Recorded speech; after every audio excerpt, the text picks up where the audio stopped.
Hi, everyone. Welcome back to In Your Shoes, a podcast that we've been doing on Switch. And today we have Julia with us. Welcome, Julia. Woo! This is going to be a racket. And I am really excited to sort of wrap these 4 podcast series that we've been doing with Julia because she's been all around the world and we're really interested in hearing her story from New Zealand to the US. And I know in between there were a few stops. So we will get into that. And I guess I wanted to say that this show really is called In Their Shoes because it's about applying a lens of empathy when we're looking at tech leaders, and it's about listening way more than, talking. So we listen to our guests and we kind of want to understand your journey because we never know whose lives we will touch, who's listening to it.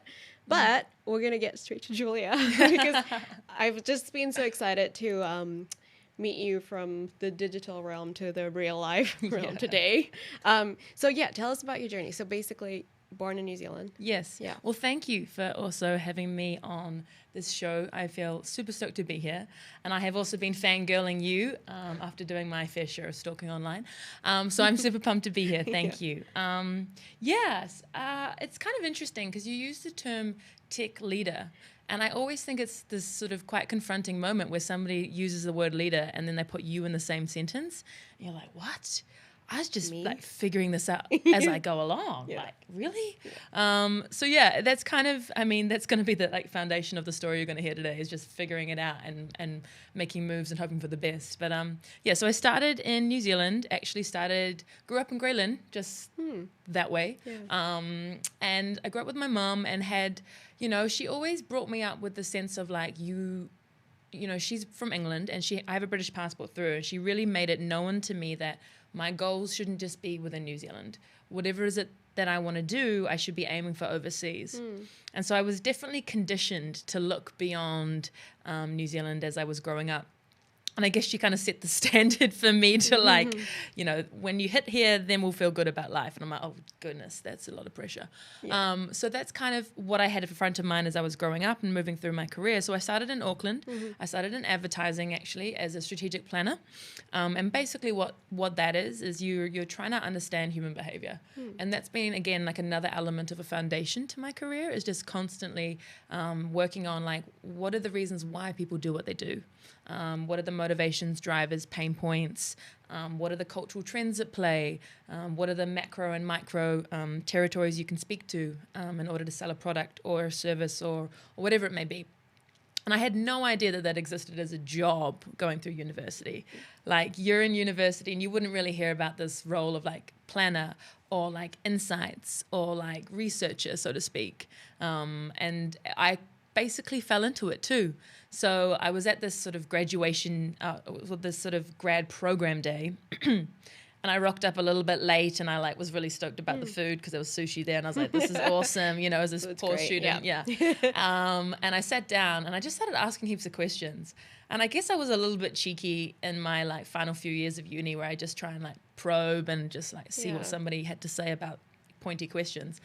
And it turns out that this person, his name's Paul Courtney, actually, he was like, you know what, you'd actually be really good for planning because that's all you have to do is just ask questions. And that's not all you have to do, but the foundation of it is just asking why. I was like, oh, okay, sure, I'll give it a crack. So you had to do this. Video presentation of yourself, and the brief was, "Who are you?" So I was like, "Oh man, I want to be different." So instead of like listing successes, so to speak, in this who are you brief, what I actually did was I came forward with a face of makeup and I started removing it. And I said to them, who I am is the way in which I want to describe who I am is through vulnerability, and it's through me sharing myself to you in a way that's real and raw. I love that. Yeah, it was kind of crazy because I look back on it now and I was like 20 years old. Wow. I was like, who was I? And then my ending statement was, I want to bring my skills to the table, work with others, and be a part of a movement that's more than myself. And that's honestly been, again, like it's the shining light that I knew so clearly at 20 that I can still feel really close with it now at 27. So that's my first part of my journey in New Zealand. So I had my year in strategic planning. It was awesome, incredible people I was around with the minds that they had. It was just, wow, it was amazing. And then I moved to Sydney and I moved into market research. Okay. So then I moved into qualitative market research because I also, moving into planning, I was kind of a bit of a fish out of water. I was like, whoa, I'm getting, like, this is a lot, man.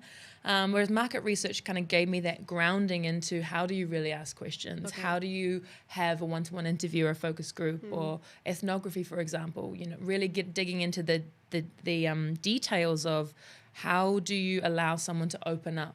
And I guess that part of who I am, some things came to me very naturally, and other parts I definitely had to have that sort of founding, what would you call it, techniques, so to speak. So I did that for a year, and then I moved into one of the things that I really enjoyed was this biotech client. Loved working on this. It was with Cochlear.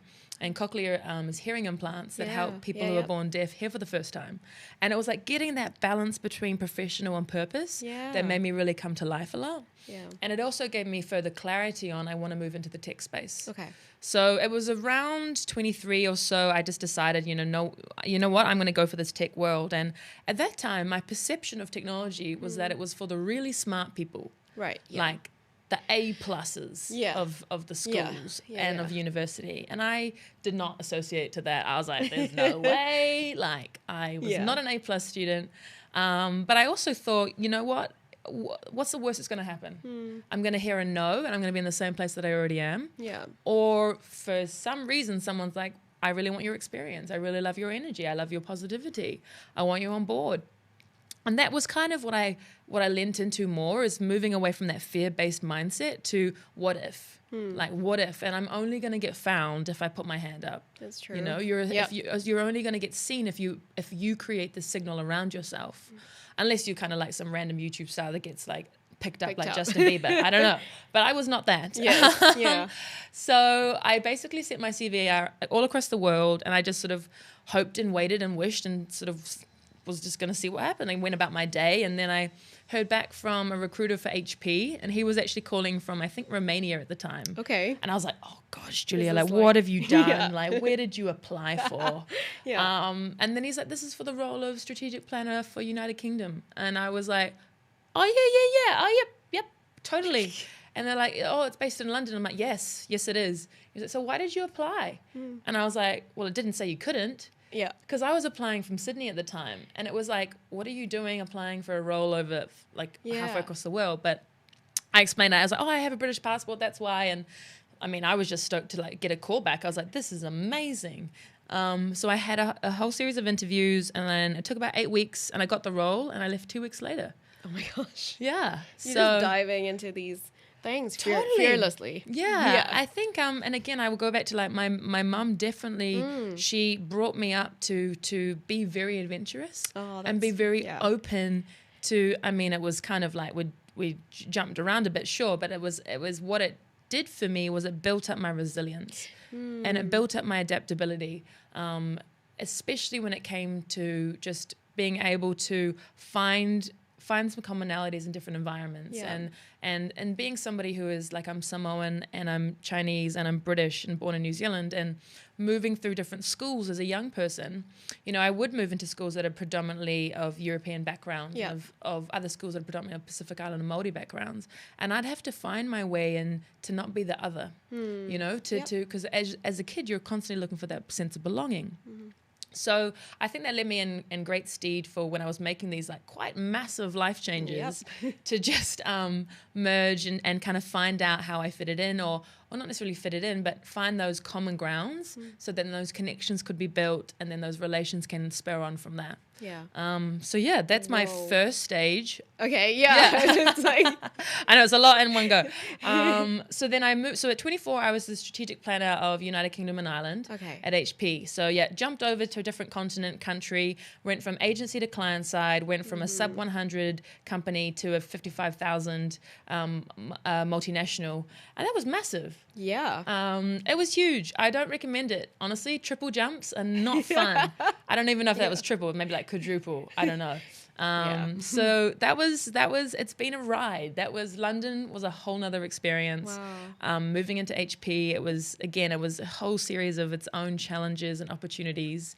And yeah, it's a time where I look back and I realize I needed to have reached that goal for me to have also found out that for me, that wasn't it. Okay. Yeah. Which is kind of an interesting thing, right? Like you're chasing and you're believing that moving overseas, that reaching certain goals or whatever it may be, that objective version of success, it's only when you reach it can you look inward and be like, hey, hold on a minute. Maybe this wasn't actually all about me. Maybe I was filling out a parent's dream for me. Maybe I was filling and following what society was pushing me towards. Yeah. And so I'm really grateful for that experience because it made me recognize like, actually I found it really hard living in a city like London. It's huge and the grey wears on you. Right. And it's okay to say, hey, look, this isn't for me. Yeah. Like finding out what you don't like is just as important as finding out what you do. Like. Yeah. You can only do that by doing it. Exactly. As well. Like, exactly. So like Michelle Obama, she says this in her book, Becoming, that she felt her life was just being a box ticker, which is what you're saying, which is like, you know, we're just ticking boxes for us. And then I think she realized like there was a few things she was doing it for parents and like just for society. For sure. Because she was probably like one of the first few like Black women leaders in her space. And then she, of course, moved around. Now she's who she is. But I think, we all have that like realization at some point, which is amazing. Yeah. And so London... So London, it was it for me where I kind of it just sort of just hit me across the face and I was like, what do I actually want? Yeah. You know, what do I want my life to look like? What do I want my life to be? And so I said to HP, I said, hey, look, guys, like I'm thinking about moving back towards New Zealand. Like it is, for me, the environment is more conducive to like my overall well-being. And I really want to start developing my contributions to the community at large. And basically the CMO rang me and he's like, I heard you tried to quit. What's going on? Yeah. And it was more of then there was more formal chats after that. But they basically said, hey, look, we don't want to lose you. Yeah. You've created a big impact in the year that you've been here. We really want to keep you on board. And so what do you think about San Diego? And I was like, okay. I'm like, off we go. San Diego. Yeah. I was like, you know what? I started in Greenland. If I end up in the US, that's wild. Yeah. Completely wild to me. So yeah, again, it was about, I don't know, 3 weeks, maybe a bit longer this time. Okay. Packed up my life again and then just hiffed over to California. Oh my God. Yeah. Yeah. Okay. So that was 26, 25? Okay. Something like that. I don't know, honestly. Days, years, life. Moved out to San Diego and then moved from more of a marketing insights focused role into a product insights role. Okay. So then I was the worldwide commercial lead on displays and accessories for insights. And that was also just an incredible journey because we just had a whole bunch of funding because it was become very visible within the business. And I had an amazing teammate, Jackie. She may or may not watch this. I may make her watch this. Yeah. Who was like honestly one of the best people I could have ever worked alongside on this project. And we had an incredible 9 months working on displays and accessories. And then towards the end of my time in California, I made a shift into social. and then became the global social strategy lead, working on setting up with another amazing teammate. I'm doing all this little plugs. Yes. Brittany, working on their digital intelligence unit. Okay. And that was really awesome. So I kind of got to, again, experience America in two different roles. Yeah. And see two different sides of how can you draw an insight? Because there's more the formal practices, and digital intelligence worked with a platform called Sprinkler and taking social listening but expanding it out to digital, like a lot of the digital channels. Right. Where any basically you could go through LinkedIn, Reddit, but using those data points and web scraping, a little bit creepy, web scraping to basically analyze like sentiment, analyze like when somebody said like when and where and at what time are people talking about certain topics, and using those data points in a very like it's real time and unvarnished, which is very different to the more traditional forms of obtaining data and insights. So this tool, so it's a data vendor for HB. It's a global tool? Sprinkler. It's an SMMS platform. And so we had a contract with them, and we really needed to, I guess, find better ways of implementing them as a third party partnership to us, and look at how we could really start to increase the intelligence within the business. And how was the data surfaced to you? This is just interesting for me. But like, was it prepared? No. So it was prepared through a platform. So I had dashboards and pieces, right? And we would be able to log into the platform and be able to basically manipulate what we wanted to see, and in what way.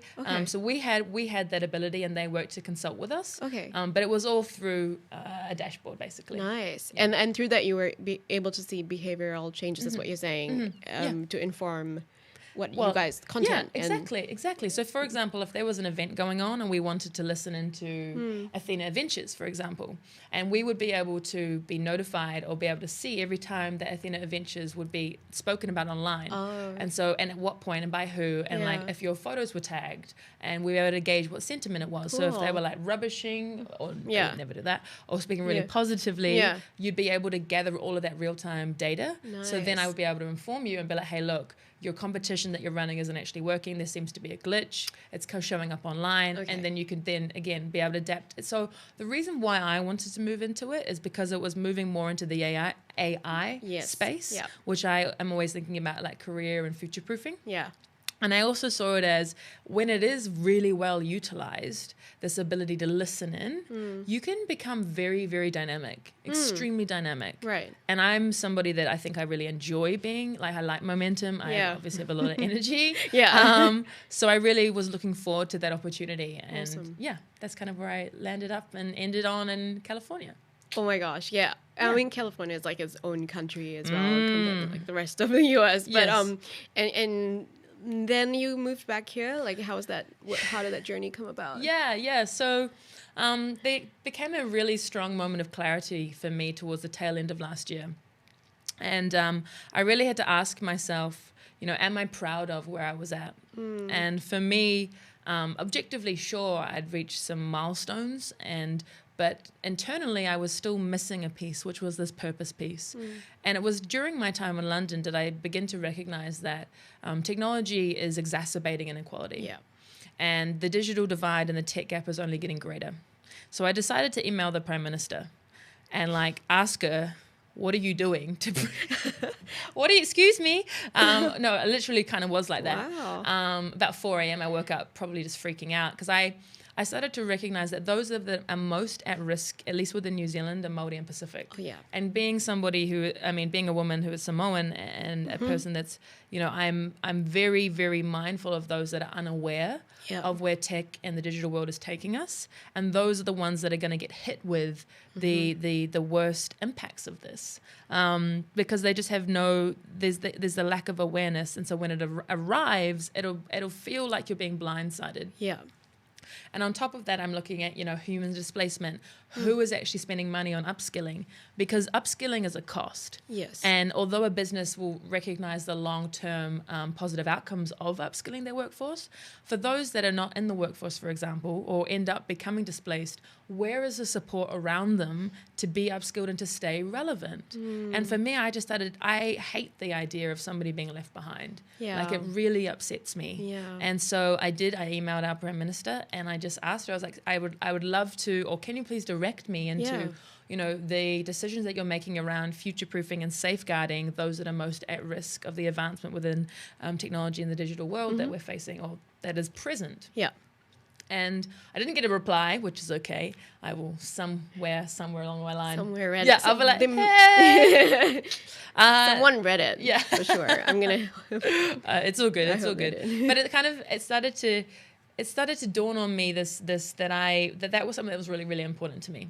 And I think there's a question that you go, if you have the awareness that you can help, do you have the moral obligation to help? Yeah. And I mean, everybody will have different answers to that. But for me, it was like, I recognize that I'm benefiting from this world, but not everyone else is. Yeah. And there's something within me that really wants to live a life where service is embedded into my experience on Earth. And so I made the call to come back to New Zealand. And I'm really happy to be back. So I'm working on, with a co-founder of mine, an endeavor around digital inclusion. Yes. And, there's a lot of different parts to digital inclusion, whether or not it's accessibility, whether or not it's education, upskilling. It's also about safety and trust is a huge piece. Because, again, if you don't understand something, you're going to be very fearful of it. Yeah.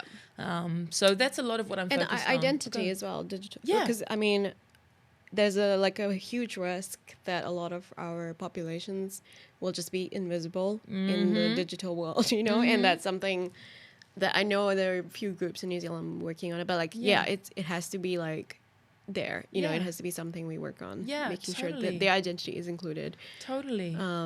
But yeah, okay, so that's really interesting that you're working on something like that here, which is like perfect. Yeah. It is the best place to, I think, work on something with economic and social impact, because it's not a conversation about like whether we should include or not. We should be including it.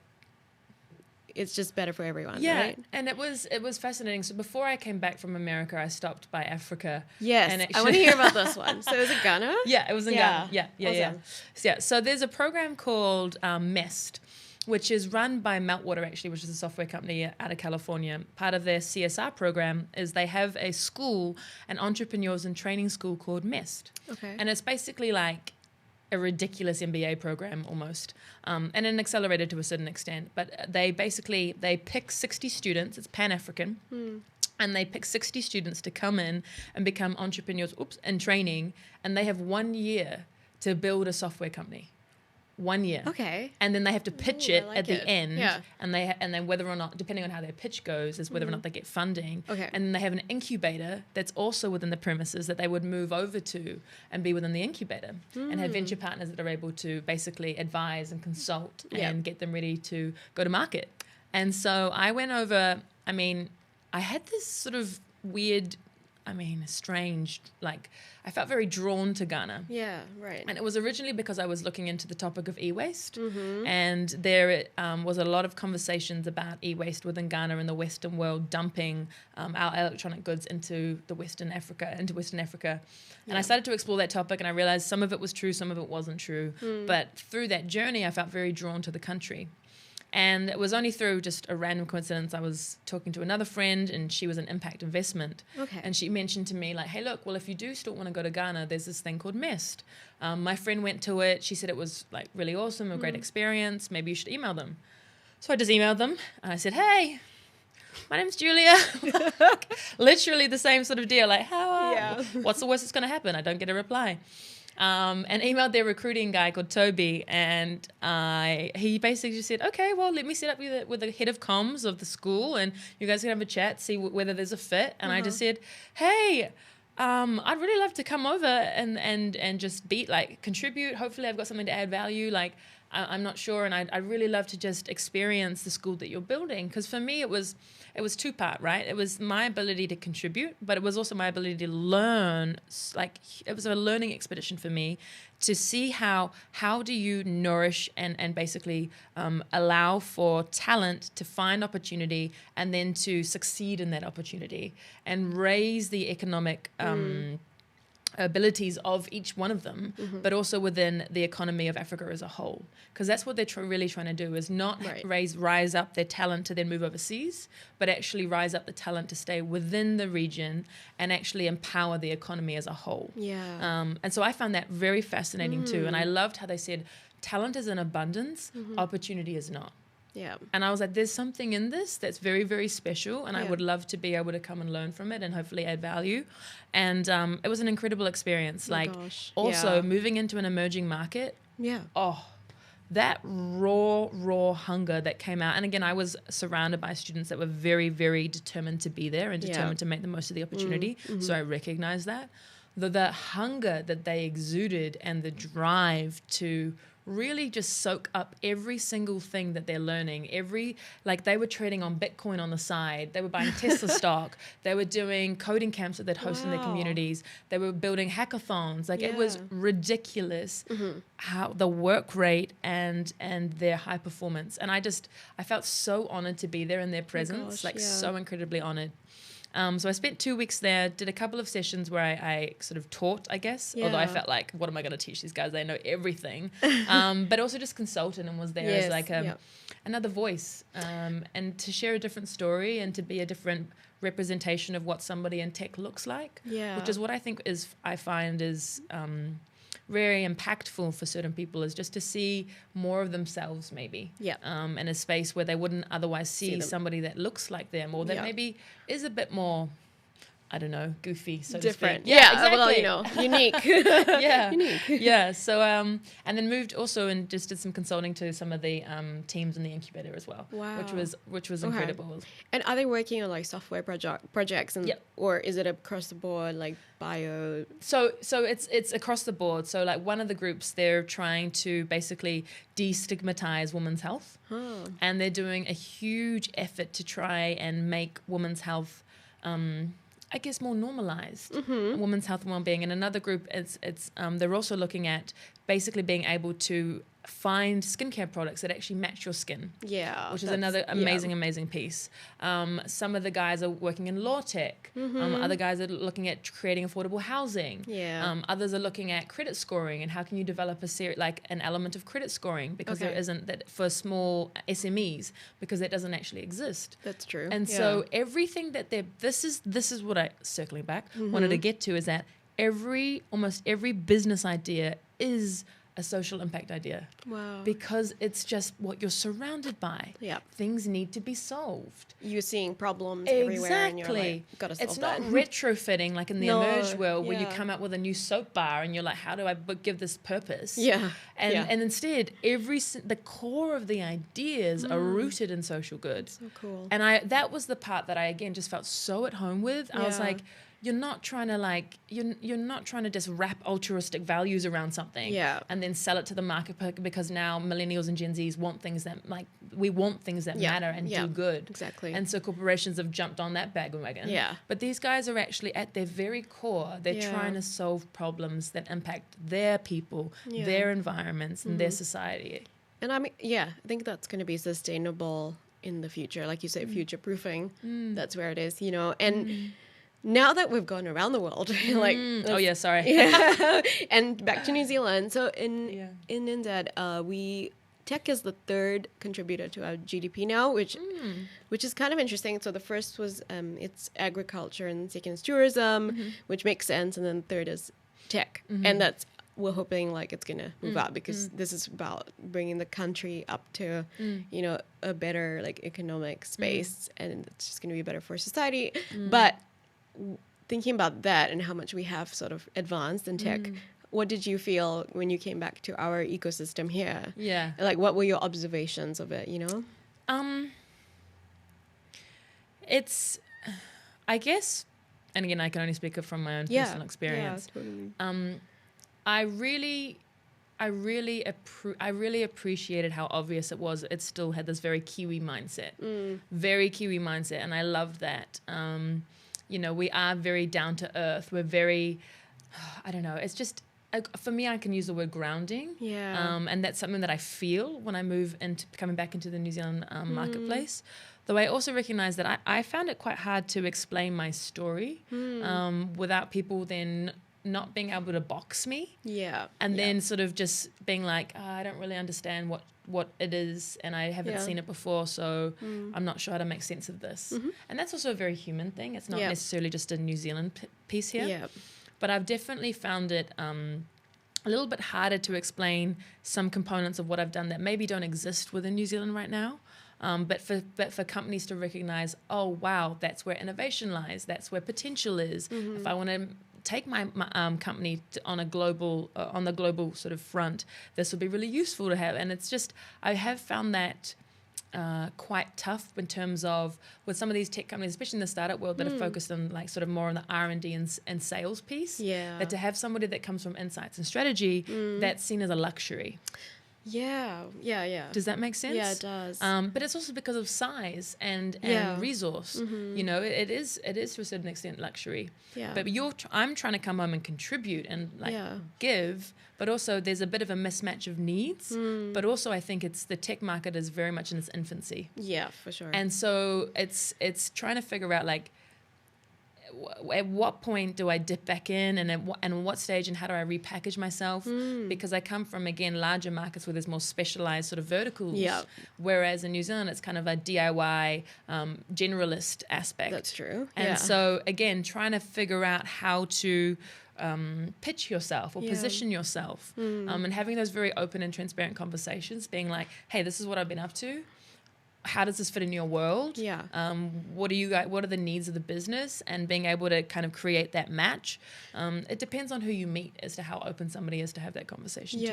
That's really interesting, because data is the new gold. And I mean, I would think that whatever organization you are, you would want to have data to inform strategy, even down to people.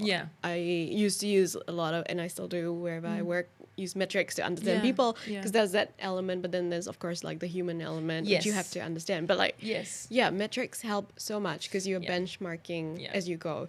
But I think you're right in the tech startup ecosystem, because we I don't know if you've heard of Startup Genome, but they're a data collective. So I've actually been working very closely with them. So they kind of analyze all the ecosystems in the world on their like benchmark. So they've got a couple of things that they look at, and on a scale of like, you know, maturity, I guess, we are in infancy stage, despite like having, I guess, 2 decades of work being done in that space. And something like Silicon Valley is way more mature and has a lot of power now and has a lot of like monopoly almost. And so, you know, I guess we need to like bring that down somehow. And I also see like there's so much potential. It's just finding the right fits and finding the right mindsets that again, like and this is something I believe in really wholeheartedly, is like by being your full self. Yes, sure, it's quite polarizing and you may get a lot more rejections than you get like acceptance, though those that do accept are your people, because you're not hiding, or you're not shying back from who you are and what you bring to the table. And so I think right now it's just relearning. For me, it's relearning the soil to know where to plant the seed. I've only been back a month. I'm still like taking my time, and I'm drawing some sort of like, again, they're very generalist statements, as I used that word twice already. No, it's fine. But I'm just sort of, these are some early observations, and I'm also I'm incredibly excited because I know that not all of the sort of ventures or businesses or even ideas are very well linked in New Zealand. And I'm which is also kind of fun, because you get to discover, oh, have you heard of this one or this? And I'm like, no, I haven't. And so you're right. So it's sort of like I'm basically peeling back an onion of my own country and the tech sphere. And I wasn't in tech when I left too. So now coming back, it's like I'm meeting all of these like new, incredible human beings like yourself. Aww. And it's kind of, I've sort of explained it to some of my friends. It's like I'm coming back as a newborn baby almost. Because it would feel that way. I'm relearning my own country through a different lens. And that's been really neat. And so it's, I don't want to seem like I'm being negative in any way. No. It's just some early observations, and I think this will change and adapt over time. And the thing we all know is how fast tech moves. And so it'll change in a blink of an eye, I'm sure. Absolutely. And I think it's amazing to get your worldview, because you've been around the world, like to come back and say, hey, well, this is what I'm seeing. It doesn't have to be negative, because there are improvements across the nation when it comes to building tech startups. And we'll obviously have a lot more to talk about off air. But the thing is, I think I'm so excited that you even came here today and talked with us, because I went there to be more people like us in tech. And I mean, we're not the abnormality, but for other people looking at us, there is, like you said, it's just humans. Yeah. They judge you without knowing, and they try to put you in a box. But because we don't look like what a tech person looks like, but we do tech. Yes. We are tech. Yes. I mean, we bring more, I think, to tech than some of the previous generations and things. So I'm really excited, and hopefully we will get to change the face of tech over time, and that is up to us, really, like you said. And the one thing I took away today was that I think you pretty much asked yourself at the end of each year, like, what am I doing? Yes. Is this my purpose? And I think asking yourself that is something that's really important, and I probably want to do that more often than I should. But thanks, Julia. Thank you for everything. We will chat soon. And thanks to Switch, of course, for having us and having our varied faces over the last 4 weeks. And also, I guess, how would they find out about you if people wanted to get in touch? Yeah, hit me up on LinkedIn. My name, Julia Arnott-Neenee. I think there'll be somewhere on this. You're the unique. Yeah, exactly. Gosh, what's new? So hit me up on LinkedIn. Please reach out, honestly, if you have any questions, or you maybe want to offer an opposing view to some of the things I've said. I'm always open up for an open conversation. I love that. Awesome. And that's it from us and from In Their Shoes. Definitely do visit AthenaAdventures.com and sign up, because I'm going to start launching and doing some fun work with women founders, diverse founders in tech. And so, I'm excited. And thank you all for watching and listening.